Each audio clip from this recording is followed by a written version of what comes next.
Assalamu alaikum, I'm here Ms. Masood. Today I'm going to discuss the bisection method. Bisection method को पढ़ने के लिए सबसे पहले हम लोगों को जानना होगा सॉल्यूशन ऑफ अलजेब्रिक इक्वेशन के बारे में। अलजेब्रिक इक्वेशन क्या है? मैं आपके सामने एक अलजेब्रिक इक्वेशन लिख देती हूँ। 2x² + 3x + 7 = 0 whatever। आपके पास कोई भी अलजेब्रिक एक्सप्रेशन आता है, आप उसको सॉल्व करने के लिए आपने इंटर में बहुत सारे मेथड पढ़े होंगे। आप इसको सॉल्व करते तो इससे रूट हासिल कर लेते होते थे। इवन इधर भी अगर आप कॉमन ले लें और कॉमन देकर आप एक रूट निकाल सकते हैं, आपके पास रूट फाइंड आउट हो जाते थे। सेम एज वेल एज यहाँ पर भी हम लोग रूट्स को फाइंड आउट करेंगे, लेकिन सॉल्यूशन ऑफ अलजेब्रिक इक्वेशन को सॉल्व करने के लिए यहाँ पर हमें 3 और मेथड इंट्रोड्यूस करवाए जाते हैं, जिनका नाम है, आपकी स्क्रीन पे शो हो रहे होंगे, bisection method, regular falsi method and Newton Raphson method. इन तीनों मेथड को सॉल्यूशन ऑफ अलजेब्रिक इक्वेशन को सॉल्व करने के लिए इस्तेमाल किया जाता है। बाइसेक्शन मेथड क्या होता है? मेरा बच्चा, जब भी बाइसेक्शन मेथड के क्वेश्चंस आपको दिए जाएंगे या आपको कभी भी खुद भी लेट करना है बाइसेक्शन मेथड को सॉल्व करने के लिए, तो हमेशा कोशिश कीजिए आपका फंक्शन ऑलवेज भी कॉन्टिन्यूस होना चाहिए। उसके लिए अब मैंने नेक्स्ट जो है बाइसेक्शन मेथड को सॉल्व करने के लिए कुछ स्टेप में इसको चेंज कर दिया। क्वेश्चन को आपके सामने स्लाइड पे शो हो रहा होगा। इसका मकसद आपके लिए आसानी है ताकि आप इसको अच्छे से समझ सकें स्टेप को, और इससे आप बाइसेक्शन मेथड से सॉल्व करने में आसानी हो जाएगी आपके लिए। चलिए जी, पहले मूव करते हैं स्टेप नंबर 1 की तरफ। स्टेप नंबर 1 में सबसे पहले हमारा जो काम होता है, find 2 successive value a and b of x such that f of a and f of b are the opposite signs। Ma'am, इस बात का क्या मतलब है?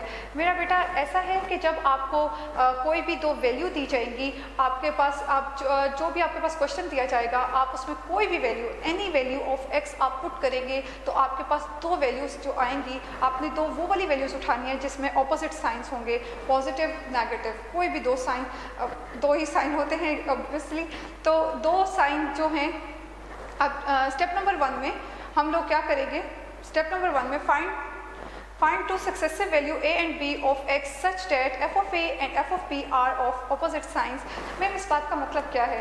मेरा बेटा, इसका सिंपल मतलब ये है कि जब आपके पास कोई भी फंक्शन, जो अलजेब्रिक फंक्शन आपको दिया जाएगा, आप उसमें x की कोई भी वैल्यू, एनी वैल्यू पुट करोगे, आपके पास जब तक आपने उसे पुट करना है, जब तक आपके जवाब में 2 साइन ना जाएं, पॉजिटिव और नेगेटिव। ये आपका फर्स्ट स्टेप होगा, और आप उस फर्स्ट वैल्यू को a0 = a and b0 = b का नाम दे देंगे। अब हम मूव करते हैं अपने स्टेप नंबर 2 की तरफ। स्टेप नंबर 2 में हम कंसीडर कर लेते हैं ये वैल्यू x0। अब मैं x0 की वैल्यू निकालना चाहती हूँ। इसके लिए ऊपर जो हमने अभी वैल्यू निकाली थी, पॉजिटिव और नेगेटिव वैल्यू, हमने उन दोनों को सम कर देना है, और 2 पर डिवाइड करने से हमारे पास एक न्यू वैल्यू जनरेट हो जाएगी, जिसको हम f of x0 का नाम देंगे। मैम, ये बात तो ठीक है, बहुत आसान रहा हमारे लिए कि ऊपर की 2 वैल्यू, पॉजिटिव और नेगेटिव, जो अपोजिट साइन के साथ मैंने अभी निकाली थी, उनको सम किया और 2 पर डिवाइड कर दिया, एक न्यू वैल्यू आ गई। लेकिन ये वैल्यू पॉजिटिव भी हो सकती है और नेगेटिव भी हो सकती है। इसको बताने के लिए मैंने इसके 2 केस बना दिए। पहला केस है, अगर आपकी जो वैल्यू आई है, अगर वो नेगेटिव है, तो आप a1 की जगह x0 पुट कर दोगे, और अगर सेम एज वेल एज अगर आपकी वैल्यू जो है पॉजिटिव है, तो आप b1 की जगह x0 पुट कर दोगे। तो ये आपके पास स्टेप नंबर 2 कंप्लीट हो जाएगा। अब हम मूव करते हैं स्टेप नंबर 3 की तरफ, और इस बात का ख्याल ज़रूर रखिएगा कि आपके स्टेप नंबर 2 में भी जो भी वैल्यू आप चूज़ करेंगे, वो दोनों ऑपोजिट साइंस होने चाहिए। अब हम चलते हैं स्टेप नंबर 3 की तरफ। स्टेप नंबर 3 में हम लोग दोबारा वही जो वैल्यू हमारे पास ऊपर a1 और b1 की वैल्यू आई थी, आप उन दोनों को ऐड करेंगे, और जैसे ऐड करने के बाद 2 पर डिवाइड करेंगे, एक न्यू वैल्यू जनरेट हो जाएगी f of x1, और ये प्रोसेस जब तक चलता रहेगा जब तक हमारी दोनों वैल्यूज सेम नहीं आ जाती। जी, ये तो हो गए 3 स्टेप। अब मज़ीद इसको समझने के लिए, बेहतरीन तरीके से समझने के लिए इसके क्वेश्चन की तरफ चलते हैं। चलें जी, इसका क्वेश्चन है हमारे पास, find a real root of the equation f of x = x3 - 2x - 5 = 0, and हमारे पास using the bisection method in 5 steps. मेरा बच्चा, यहाँ पर आपको एक अलजेब्रिक इक्वेशन दी गई है, और इस अलजेब्रिक को सॉल्व करना है आपने बाइसेक्शन मेथड को इस्तेमाल करते हुए, और इसमें आपने एक ख्याल करना है। मेरा बेटा, वो आपको डेसिमल का भी खुद बताएगा कि वो कितने डेसिमल तक आपसे मालूम करना चाह सकता है। वो 2 भी कह सकता है, वो 3 भी डेसिमल की बात कर सकता है, वो 5 स्टेप 6 स्टेप स्टेप की भी बात कर सकता है, वो जितने स्टेप की बात करेगा आपको वहाँ तक पहुँचना होगा, उतने स्टेप को उसके अंदर सॉल्व करना होगा। चलें जी, हम मूव करते हैं। सबसे पहले हमारे पास जो अलजेब्रिक इक्वेशन दी गई है, उस अलजेब्रिक इक्वेशन के मुताबिक हमारे पास है x की 3 - 2x - 5। आपको जब मैंने स्टेप नंबर 1 बताया था, उसमें आपको कहा था कि मेरा बेटा इसमें आप any value of x put कर सकते हैं। तो आप क्या करेंगे, यहाँ पर x में कुछ भी पुट कर सकते हैं, बिल्कुल आप कोई भी वैल्यू लें आपके पास। आप सबसे पहले फॉर एग्जांपल मैं यह 0 पुट करना चाहती हूँ, मैंने इसी अलजेब्रिक एक्सप्रेशन में 0 को पुट किया, फिर जब 0 को पुट किया जहाँ जहाँ x है वहाँ 0 पुट करने से मेरे पास आंसर -5 आया। सेम एज वेल एज जब मैंने यहाँ पर 1 पुट किया तो मेरे पास आंसर जो है वो आंसर आ रहा है मेरे पास -6। And then we will move on the other number 2 की तरफ मूव किया हम लोगों ने। जब मैं 2 की तरफ मूव करती हूँ तो मेरे पास जो आंसर आया दोबारा वो नेगेटिव है, और 3 में फिर दोबारा पुट किया, मेरा आंसर पॉजिटिव है। मुझे ये समझ नहीं आ रहा कि आप ये कब तक पुट करेंगी। मेरा बेटा सिंपल जैसा जवाब है, ये आप इसे जब तक पुट करते रहोगे जब तक आपके पास दो ऑपोजिट साइन नहीं आ जाते, जैसा कि negative negative same sign, negative negative same sign, negative positive to opposite sign. मतलब यहाँ पर मेरी बात हो गई ख़त्म, यहाँ तक मुझे जाना था। और ये कब आंसर आया, ऑपोजिट साइन कब आए, जब मैंने 2 और 3 पुट किया। तो इसका मतलब ये हुआ therefore a root lies between, यानी जो रूट आपका लाई करता है वो 2 और 3 के दरमियान में लाई करता है। इसका मतलब ये हुआ ए आप क्या लोगे, 2 लोगे, और बी की वैल्यू को आप क्या लोगे, 3 लोगे।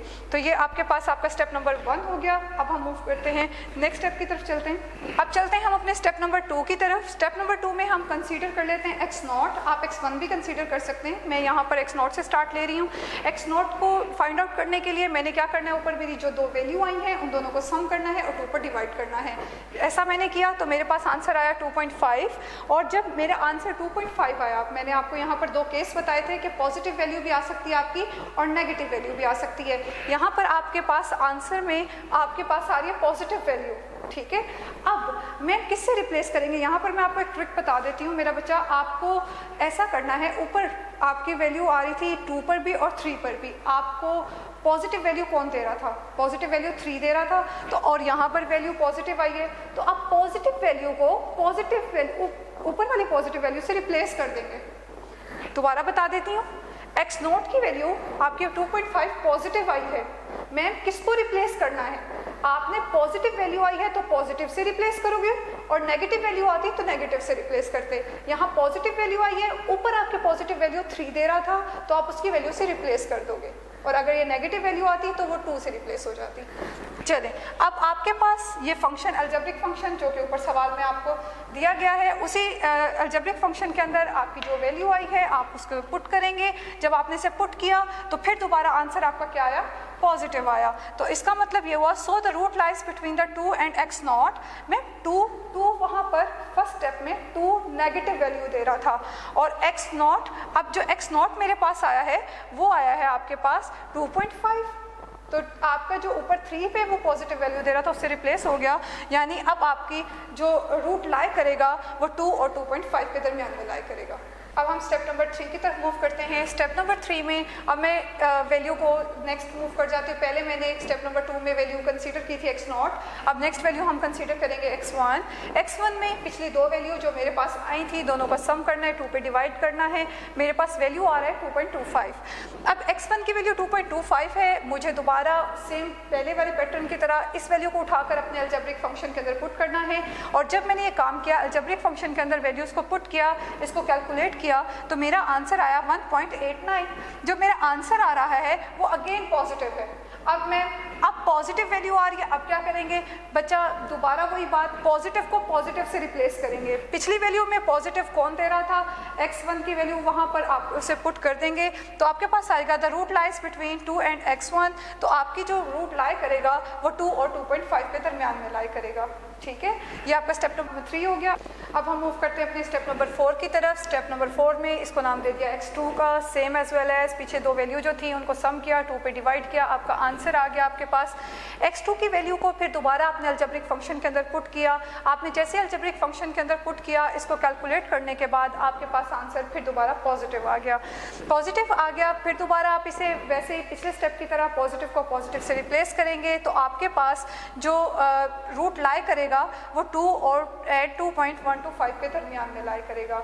इसको फिर अब स्टेप नंबर 5 की तरफ मूव करते हैं। स्टेप नंबर 5 में पुरानी पिछली दो वैल्यू को उठाएंगे, सम करेंगे, 2 पर डिवाइड करेंगे और ऐसा करने से मेरे पास जो आंसर आएगा वो 2.0625 होगा। अब ये आंसर को फंक्शन में अगेन हम पुट कर रहे हैं। जब मैंने ऐसा किया तो मेरे पास जो आंसर आया अब वो नेगेटिव आ गया। पहले मेरे तमाम आंसर पॉजिटिव आ रहे थे और अब इसका बिहेव चेंज हो गया, पॉजिटिव से बिहेव क्या हो गया, इसका नेगेटिव हो गया। तो इसका मतलब अब नेगेटिव को नेगेटिव से रिप्लेस करेंगे और अब जो रूट वो लाई करता होगा 2.125 एंड 2.0625 पर के दरमियान में लाई करेगा। बच्चा कहानी कुछ यूँ है कि आप इसे मैम कब तक करेंगे, जब तक इसका बिहेव चेंज ना हो जाए और क्वेश्चन में दिए गए पॉइंट्स के मुताबिक ना हो जाए। और फाइनल ये यहाँ तक एक स्टेज ऐसी भी आती है कि इन दोनों के आंसर्स, जो स्टेप आपका पिछला स्टेप और अगले स्टेप के आंसर्स जो होते हैं वो मैच कर जाते हैं, तब आपको जाके ये क्वेश्चन आपको एक रियल सॉल्यूशन रूट मिल जाता होता है। चलें अब हम स्टेप नंबर 6 की तरफ देख लेते हैं। मैम क्वेश्चन में जब बात स्टेप नंबर 5 तक की कर दी गई है तो आप क्यों आगे मूव कर रही हैं, ताकि आपको मैं शो करवा सकूं कि यहाँ पर आप दोबारा वो स्टेप करेंगे, यहाँ पर अप्रॉक्सीमेटली आंसर सेम आ जाएगा। और जिसका मैंने पहले भी आपको जिक्र किया था कि आपका एक वक्त आता है कि दोनों के आंसर्स जो होते हैं अप्रॉक्सीमेटली सेम हो जाते हैं। इस तरह आपको आपका बाइसेक्शन मेथड का रियल आंसर रूट मिल जाता होता है। ठीक है, इसी लेक्चर के साथ मैं आपके साथ इजाज़त चाहूँगी और इंशाल्लाह फिर मिलते हैं नेक्स्ट लेक्चर्स में नेक्स्ट मेथड्स के साथ इंशाल्लाह। जब तक अपना ख्याल रखिएगा, अल्लाह हाफ़िज़।